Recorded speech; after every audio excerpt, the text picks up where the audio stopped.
Welcome to the Arithmetic Zone, and welcome to what is probably a very special tutorial, as I'm going to be going over TI-84 calculator tips, and instead of using a screen recording or screenshots or slides, I'm going to be doing it in real life right here.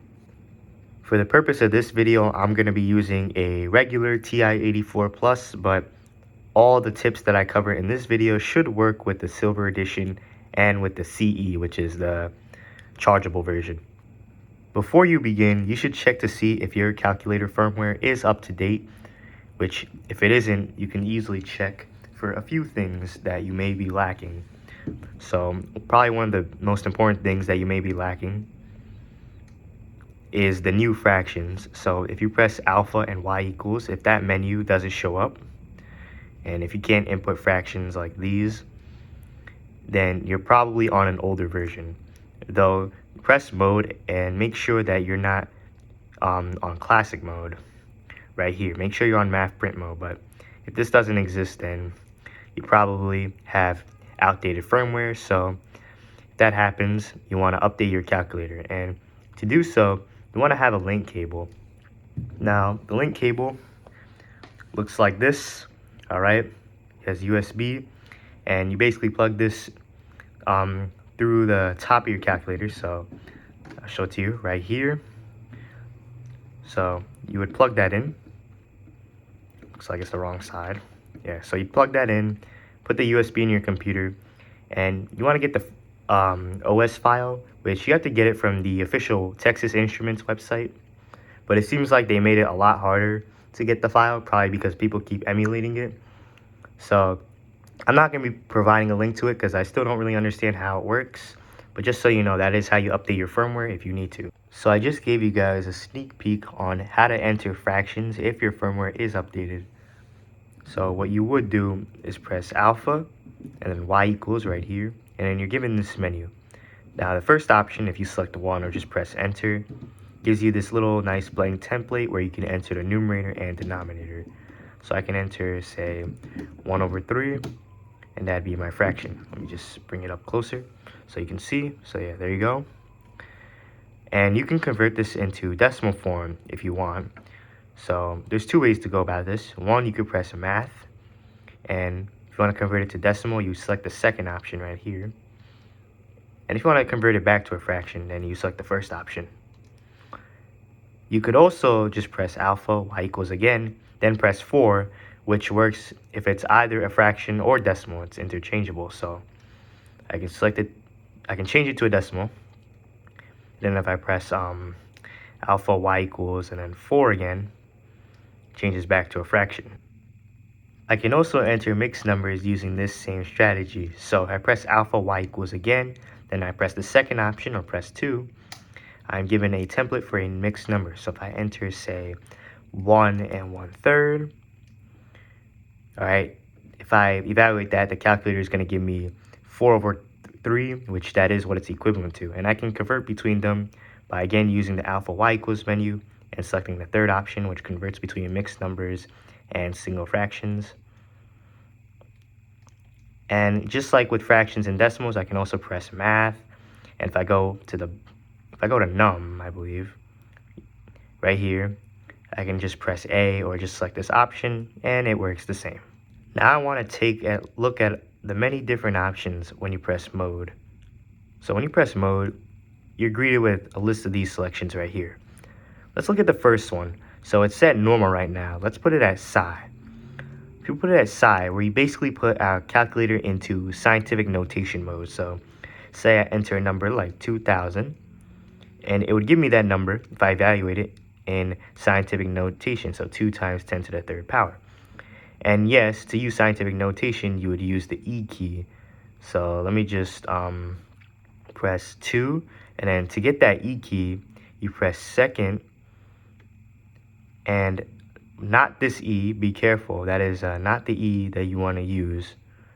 Instead, you want to use this double E right here. So 2, and this basically means times 10 to the, and then the number after it is the power, so 2 times 10 to the third power. And I can switch back to normal mode by just pressing mode and selecting this and then pressing normal again with enter. If I press second and quit, I can go back. So if I write 2 times 10 to the, oh, not that one, 2 times 10 to the third power, that's just 2,000. And being on psi mode is useful if you want to convert a number into scientific notation, but you're not exactly sure how to. So if I'm asked to say, oh, what is this number in scientific notation, I wouldn't know.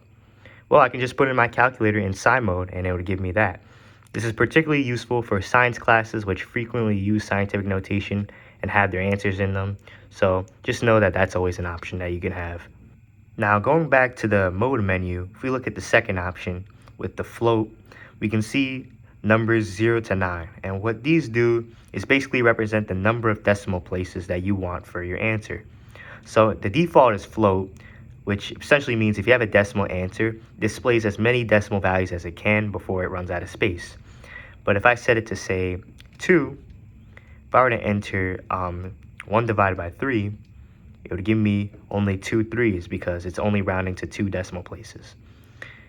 Now, what if I were to do 2 divided by 3, which is 0.6 repeating? It'll give me 0.67 because the 6 rounds up to a 7 because the digit after it is greater than 5, or greater than or equal to 5, I mean. So if I put it on 3, it should give me 3 decimal places like that. If I put it on 1, it should give me 1 decimal place, 0.7. Now if I put it on 0, what do you think will happen? It will give me only a whole number. So 2 divided by 3 rounds to 1. 1 divided by 3 rounds to 0. So you want to be careful using this. I just say leave it on float and just forget about it, to be honest. For this next option, we see radian and degrees. And this basically chooses between what you want your angle values to be in. Do you want them to be in radians or in degrees? So if I'm on radians, which is the default, if I were to do sine of pi over 6, that would give me 0.5. But if I was on degree mode, the equivalent of that would be sine of 30 degrees, and it'd give me 0.5. Now, I'm on degree mode right now, so if I were to do sine of pi over 6, it'd give me some weird number, so you want to be careful with that. Usually you want to be in radian mode, especially when you're graphing trigonometric equations on your calculator, but science classes do like to have their values in degrees, so just keep that in mind. Now, for this next option, we can see that we have function, parametric, polar, and sequential modes. Just so you know, whenever you're dealing with parametric or polar equations, this is where you switch. But I'm not going to go over it in this video because that's a lot to cover for just one feature of the calculator. Likewise, I'm not going to go over these. I am going to go over this option though. So this represents real numbers. And the second option, a plus bi, basically means that we can have imaginary expressions on our calculators.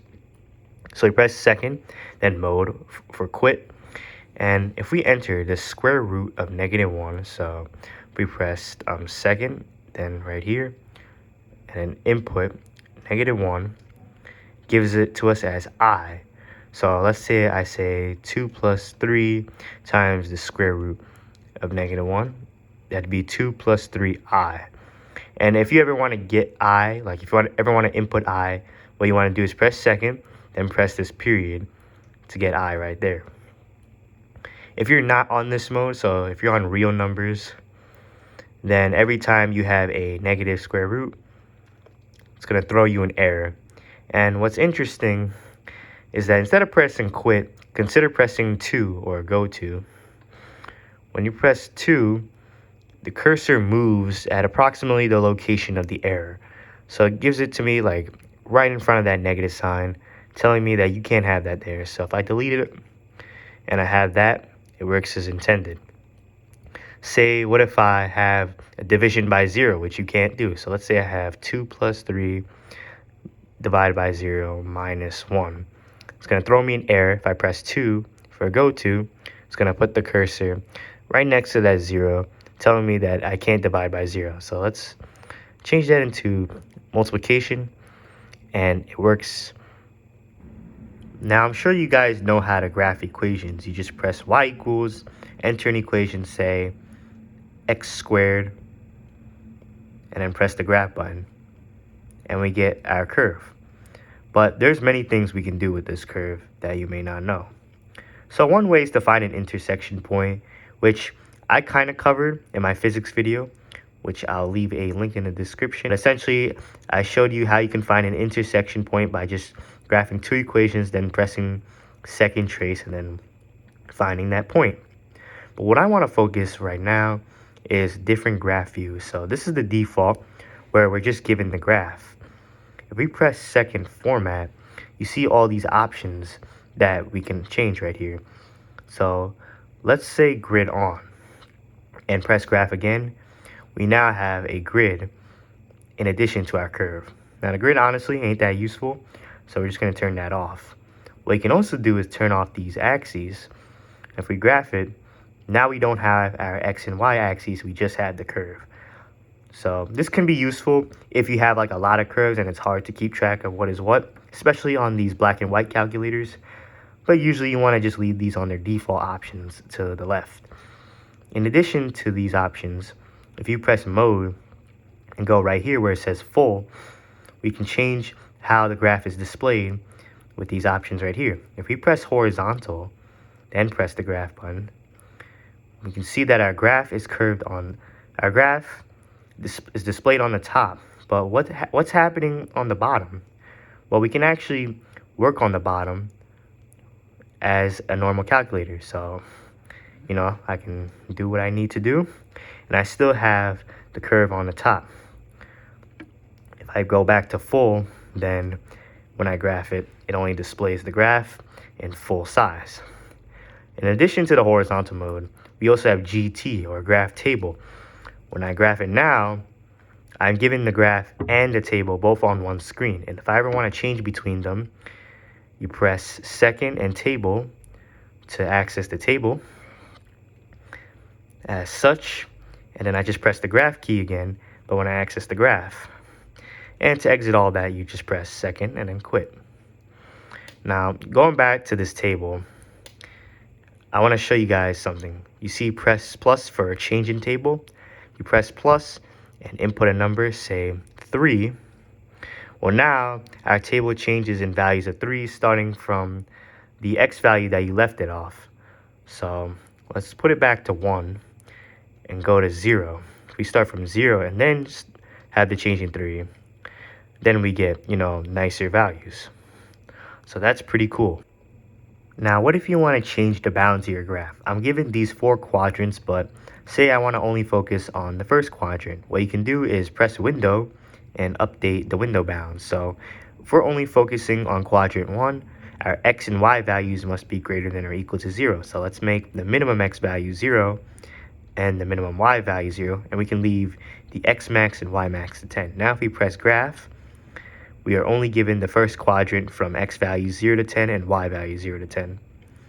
And if I press the zoom key, I have additional options. I can zoom in if I press 2 and press enter. So that didn't really help. So I can zoom out by pressing 3 and then enter. Let me zoom out again. And I'm given mostly quadrant 1, a little bit of quadrant 2, and a little bit of quadrant 3 and 4.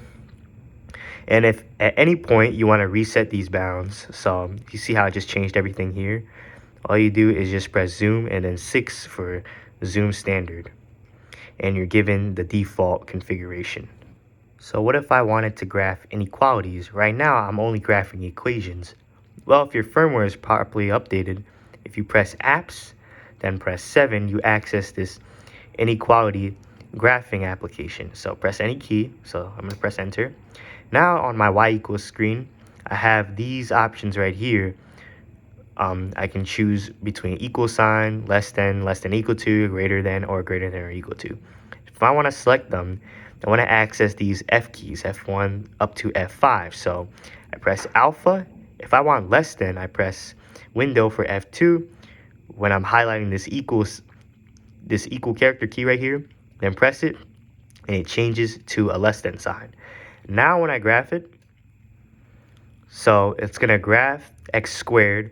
It's going to do it via dotted line because it's less than. So the line itself is not actually true, and then it shades every portion below it. That is how inequalities work. So what if I want greater than or equal to? So that is F5. So I press alpha and graph for F5. Now when I graph it, it's going to give me a solid line because it's greater than or equal to. It's equal to the actual curve. And then it's going to shade everything above it. So that is how you graph inequalities if you're curious. And if you ever want to get rid of this application and you want to reset your calculator, if you want to do that, press second, then memory, which is plus, then 7, 1, and 2. In that physics video I mentioned earlier, I also talked about how you can find the equations from a table of values by using the stat and an edit feature by entering a bunch of coordinates and then calculating them to find a linear, exponential, or quadratic expression. As I covered it previously in that video, I'm not going to do it right now, but again, I'll have the video up here for you right now. Now we're going to get into one of the more powerful features of our calculator, which is storing variables, which is, yes, that is something you can do. So if we press X right now and press enter, it gives us the value 0, which is its default. We can actually store a value into X using this store key right here. It's a little blotted out because of my calculator's age. So how it works is I input a value, say 3, then I press the store key, represented by an arrow when displayed, and then the variable I want it to go into. So this is basically saying let X equal 3. So press enter. Now every time we reference X, that means 3. So if I have 2X, that's 2 times 3 is 6. If I have X squared, 3 squared is 9. So that's pretty cool. And we can do this with any variable letter by pressing an alpha key and then one of these letters right here. So if I want A, again, A's default set to 0, but let's say I want A to represent 2. I press 2, then the store key, then alpha math for A. And now every time I reference A, it represents 2. So this is useful whenever you want to reference an answer from long ago. But we can take this a step further by using a little known feature of our calculator to check if two expressions are equivalent. So if we press second and then math for test, we're given all these operators that we can use to see if two expressions are equal or not. So let's test out if 2a and a squared are equal. So I'm going to write 2a, and then I'm going to go second, then math for test, then equal sign, and then we're going to see if that's equal to a squared. And it gives me a 1, which that means it's true. Because why? Because a is 2, so 2 times 2, which is what this represents. Same thing with this one, 2 times 2. They're both 4, hence they're both equal to one another. Now what about 2x is equal to x squared? You remember what we set x to? Well, let's find out. 2x, then the equal sign, x squared, gives me a 0, which means it's false. And that's because we set x to 3. And 3 times 2 and 3 times 3 are not equivalent to one another. Hence, it gives me a 0 for false, while when using a, gave me a 1 for true. And we can get really creative with these. We can get really creative with these expressions. So, say I wanted to test out if x squared minus 4 was equal to x plus 2 times x minus 2. Gives me a 1. That is equal because this is using the dots method to break apart this binomial into two separate ones. Now I'm going to put the expressions x squared and 2x into my calculator right here in the y equals menu. So x squared for y1 and 2x for y2. Did you know that we can actually refer to these when doing our calculations right here? So what you want to do is press alpha, and then you want to access F4. When you access F4, you can refer to any one of these values. So say y1, if we just press enter, it's going to give me 9. Why is it going to give me 9? Because the default when you do this is that you have y1 at x. And we set x to 3, so this is basically 3 squared. and 3 squared is equal to 9. And using this notation, we can access any x value we want. So say we want to know what x squared is at value 2. 2 squared is 4. What about 1? Well, 1 squared is just 1. And I can do y2 as well. So y2 at x equals 1 is 2 times 1 is 2. Y2 at x equals 2, 2 times 2 is 4. And then y2 at x equals 3 is equal to 6. Now let's combine this with the logic that we saw earlier. So first,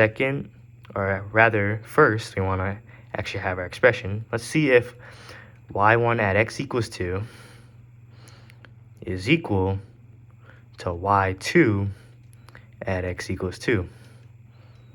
Gives me a 1. Why is that so? Because once again, 2 squared and 2 times 2 are equivalent. Hence, this expression is true. So it gives me a 1. So I'm going to go graph these functions right now. But let's say instead of graphing them both completely, I want this to be piecewise. Let's say I want x squared only when x is positive, and then 2x only when x is negative. So how can we have piecewise functions on our calculators? If you have a CE model, then there's an easier way to do this, but this method should work regardless of your version. So you want to go back into your y equals menu, and if you want this to be piecewise, what you do is press the division sign, then have parentheses for your condition. So I want x squared when x is greater than or equal to 0. So we're going to have x, then we're going to go back into our test menu by pressing second in math, and then I locate the greater than or equal to sign right here. So x is greater than or equal to 0, and then I want 2x when x is negative, so when x is less than 0. So go back to that test menu, locate the less than sign, press enter, and then write 0. Now when I go to graph these functions, it's going to graph them piecewise. So we only get x squared whenever x is greater than or equal to 0, and we only get 2x when x is less than 0. So that's how you have piecewise functions on your calculator. To conclude this video, I'm going to show you guys some methods that you can use whenever you need to find some specific value. So we're going to press math and then go to num, and we see all these options, all these methods that we can use to help solve for certain values. So let's use the round feature. Most of these are going to function the same way. So for round, what you want to do is have your first number be the number you want to round. So let's say we want to round pi. Then you want to press comma, which is the key below sign. And then the next number is going to be the number of places you want to round it to. So let's say I want to round it by 6 places. And it's going to give me the value of pi rounding to 6 places, which would be right there. Now, what if I want to find the least common multiple of two numbers? So press math num, and that is a feature we have right here. So what is the least common multiple between 12 and 8? And that would be 24. Now, what about the greatest common denominator? So greatest common denominator between 12 and 8, and that would be 4. So I'm not going to go over everything, but usually these function the same way. You use the comma key, and if you have the newer versions, then newer version of the calculator, then there should be a feature that tells you what each of those methods do and how you use them. But anyway, that's going to be it for this video. This is definitely a very strange video to record, but I'm glad I finally had the chance to go over this long overdue topic with you guys, and I'll see you guys next time.